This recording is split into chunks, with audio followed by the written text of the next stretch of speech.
কোনো মানুষই চায় না তার জীবনে কোনো রকম বাধা বিপত্তি আসুক, সমস্ত কাজ যেন সহজ সরলভাবে হয়ে যায়, সেটাই সবাই চায়। কিন্তু সেটা কি হয়? হয় না। সবারই জীবনে বাধা বিপত্তি আসে কাজ করতে গেলে। তেমন আমারও। আজকে সকালবেলা লগ ইন যখন করেছিলাম, দেখছি যে আমার যে হেডসেট আছে তার অডিও শোনা যাচ্ছে না। তাই সকাল থেকে কোনো রকম কাজ করতে পারিনি। দেখো, তোমাদেরকে দেখালাম 8টা 11 বাজে। যেহেতু কাজ করতে পারছি না, আমাকে অফিস যেতে হবে, তাই সকাল সকাল রান্নাটা চাপিয়ে দিয়েছিলাম। রান্না বেশি কিছু করব না, মসুর ডাল করব, বেগুন ভাজা করব আর শিম চচ্চড়ি করব, ব্যাস এইটুকুই। মনটা কেন জানি না ভালো লাগছে না। শুরুটা যদি এরকম প্রবলেম দিয়ে শুরু হয় তবে কার ভালো লাগে বলো? যাই হোক, তো এই তো রান্নাবান্নার জন্য সমস্ত কিছু জোগাড় করে নিচ্ছি। সাথে সাথে তোমাদেরকে আমি শেয়ার করব যে কেন আমি রুমটা ছাড়লাম। এর আগে বলেছিলাম আগে শিফট হয়ে যাই, তারপর তোমাদেরকে আমি শেয়ার করব। তো কি হয়েছিল, অনেক দিন আগে থেকে তোমাদেরকে বলছিলাম যে রুমটা চেঞ্জ করতে হবে, কিন্তু সেরকম কোনো রুম পাচ্ছিলাম না বলে ছাড়া হয়নি। তো এরকম একটা সিচুয়েশন এসে দাঁড়িয়েছিল যে বাধ্য হয়ে 2-3 দিনের মাথায় আমাদের রুমটাকে ছাড়তে হলো। তো কি হয়েছিল আমি তোমাদেরকে বলছি, দিনের শুরু থেকেই বলছি। আমার ছেলে একা থাকে উপরে, তো যেই বাড়িতে ছিলাম ওখানে দেখবে অনেক বাইরে জিনিসপত্র রাখা ছিল, তো ওগুলো দিয়ে কি করতো, ছড়িয়ে ছিটিয়ে খেলতো। তারপর আমি কিন্তু আবার জায়গা মতো সমস্ত কিছু রেখে দিতাম। তো কি হয়েছে সেদিনটাই, ওই বাড়ি যে জেঠিমা আছে, ছেলেকে বলছে কান মলে দেবো, 1 থাপ্পড় মারবো। তো বলো কোন মা বাবার ভালো লাগে এরকম শুনতে? প্রথমত ও কিছু বোঝে না, যদি বুঝতো তবে নয় হতো। যাই হোক, আমরা কিন্তু সকালবেলা কিছু বলিনি, ওর বাবাও শুনেছে, আমিও শুনেছি কথাটা, আর উনিও দেখেছে আমরা ঘরে আছি, তবুও কথাটা বলেছিল। যাই হোক, ওটা আমরা মাইন্ডে নিইনি, মাইন্ডে লেগেছিল, কিন্তু ভেবেছিলাম যে ইগনোর করা যাক, যেহেতু ভাড়া বাড়িতে থাক এরকম হবেই। সেদিনই রাতের বেলা যদি আমাদের কোনো রকম আওয়াজ হয়, আমাদের মালিক কিন্তু ফোন করে।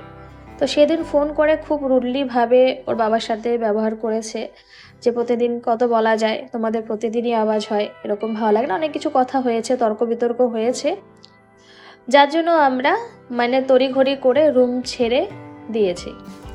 রুম খুঁজতেও অনেক হয়রানি হয়েছি, কোনো মতে এই রুমটা পেয়েছিলাম।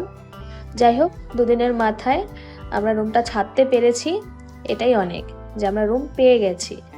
কারণ অনেক সময় হয় ভাঙা মাসে না সঠিকভাবে ভালো রুম পাওয়া যায় না, এটা ফাঁকা ছিল বলে পেয়েছি।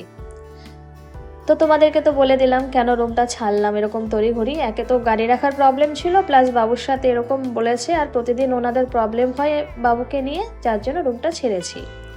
এদিকে কিন্তু প্রায় আমার রান্নাবান্নাও কমপ্লিট হয়ে গেছে। আর বাইরের আবহাওয়াটা দেখেছো, চকচক করছে একদম। কলকাতায় ঠান্ডা প্রায় কমেই গেছে, এই সময় কিন্তু আমাদের নর্থ বেঙ্গলে ভালো ঠান্ডা, এখানে সেরকম কিছু বুঝতে পারছি না। আর এখানে বাবু বসে বসে একটু ফোন দেখছে, ওকে খাইয়ে দিয়ে তারপর আমি বেরোবো। তো এই মুসুর ডাল ফোড়ন দেবো আমি কালো জিরে পেঁয়াজ আর টমেটো দিয়ে, আর একটু ধনেপাতা দেবো। অনেকদিন ধরে এইভাবে ডাল খাওয়া হয় না, আজকে পাতলা করেই করব। আমি বেশিরভাগ পাতলা করেই মুসুর ডাল করি, আমরা দুজনেই এরকমই পছন্দ করি। তো এই দেখো, ডালটা আমার হয়ে গেছে। আর রান্না করেছি হচ্ছে বেগুন ভাজা, তোমাদেরকে তো বলেইছিলাম যা যা জোগাড় করছি, এগুলো আবার হয়ে গেছে এখন। আর শিম চচ্চড়িটা করেছি, সর্ষে বাটা দিয়ে আমি করি, কিন্তু অল্পটুকু সর্ষে না হতে চায় না মিক্সচারে, যার জন্য সর্ষে ছাড়াই আমি এভাবে করেছি। হ্যালো বন্ধুরা, তোমরা সবাই কেমন আছো? আশা করছি তোমরা সবাই অনেক ভালো আছো। আমার আরেকটি নতুন ব্লগে তোমাদের সবাইকে স্বাগত আর অনেক অনেক ভালোবাসা। সকাল থেকে কাজকর্ম হয়ে গেছে, মোটামুটি রান্নাবান্না সমস্ত কিছু হয়ে গেছে। তো এখন যাচ্ছে একটু অফিসের কাজ আছে, যার জন্য আমার হেডসেটটা আওয়াজ হচ্ছে না, শুনতে পাচ্ছি না। তো বললো অফিসে নিয়ে যেতে, তো তাই জন্য একটু অফিস যাচ্ছি, চলো ব্লগটা দেখতে থাকো। এই থেকে কাজ বলে না, আমি রুমটা কিন্তু অনেকটা দূরেই ভাড়া নিয়েছি, কম পয়সায় একটু ভালোই রুম পেয়েছি। আর এটা যদি অনেক সামনের দিকে হয় না, তো অনেক রেন্ট নিয়ে নেবে, যার জন্য হঠাৎ অফিসে যেতে হয়, দূরে থাকলেও কোনো অসুবিধা নেই। তো অনেকটা কিন্তু পথ পেরিয়ে আমি কিন্তু আমার অফিসে আসছি। প্রথমত আমাকে হেঁটে আসতে হয়েছে, তারপর অটো, টোটো, বাস, তারপর আবার হেঁটে। তো সামনেই আমাদের একটা মেট্রো স্টেশন আছে, কিন্তু এটা এখনও চালু হয়নি, মেট্রো কাজ হচ্ছে।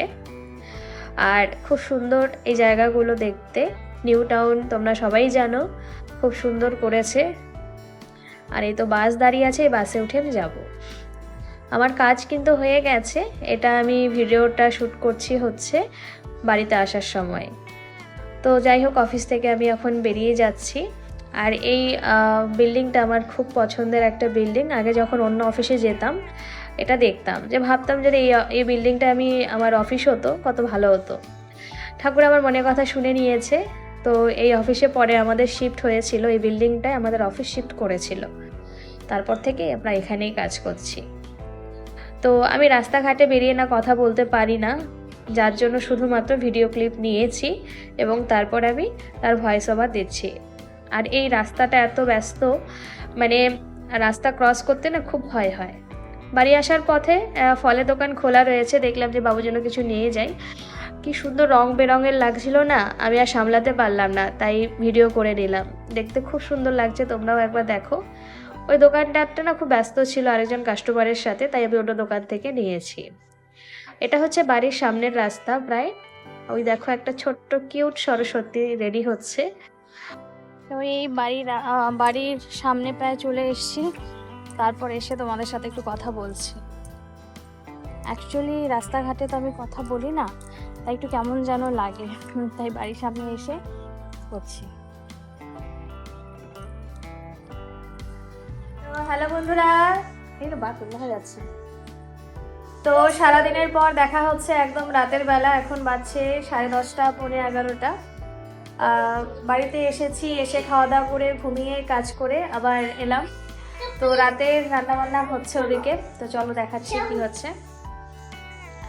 তো ভাত একটু করব, কালকে সরস্বতী পুজো, আমাদের হচ্ছে ভাত খায় না, তার জন্য রাতেরবেলা ভাত খেতে হবে বলে ভাতটা করছি। আর এখানে প্রেসারে বাবুর জন্য হয়ে গেছে রেডি। আর এটা একটা ভর্তা বানাবো, ভাজা করে নিয়েছি টমেটো আর বেগুন, কাঁচা লঙ্কা পেঁয়াজ দিয়ে করব। ভাত হচ্ছে। আর এই দেখো বাইরে। ভিডিওটা আজকে আমি এখানেই শেষ করছি। ভিডিওটা যদি ভালো লাগে সাবস্ক্রাইব করে পাশে থেকো নতুন নতুন ভিডিও দেখতে, এবং লাইক কমেন্ট অবশ্যই করো।